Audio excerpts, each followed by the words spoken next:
quickly approaching, but when it comes to millennials, it's an especially scary time of year. Matt King explains why the younger generation may have fear of filing. Taxes? Internal revenue, some service. There you go. Well, I think the IRS is extremely corrupt. None of us like paying taxes, but a NerdWallet.com survey of more than 2,000 Americans found millennials feared preparing their taxes more than any other generation. No, I gotta. Oh, Jesus. Millennials are absolutely intimidated by paying their taxes in the IRS because their parents have been helping them with their money forever. Millennials researcher and co-founder at the Center for Generational Kinetics, Jason Dorsey, a millennial himself, blames his generation's dread of taxes on its relative lack of real-world experience.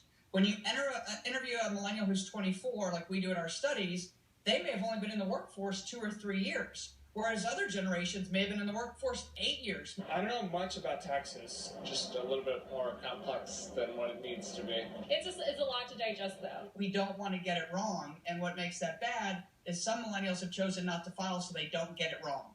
But by not filing any taxes, millennials probably get it more wrong than they would by making any unintentional tax filing mistake. The government might find out that you are not reporting your taxes and will simply file the tax return for you, in which case you're going to get a tax bill. Grassi & Company principal Yigal Rechtman prepares the taxes of many millennials. Some of them have misconceptions that if they're not an employee, somehow they can live tax-free. Millennials also tend to hold more freelance, part-time, and one-time jobs than members of other generations. Multiple state returns, and it gets kind of confusing with that. But fear, confusion, and intimidation offer no tax breaks. So just as every era of Americans before us did, we millennials will learn to endure and overcome the resentment and perplexity of giving a portion of our earnings to the government.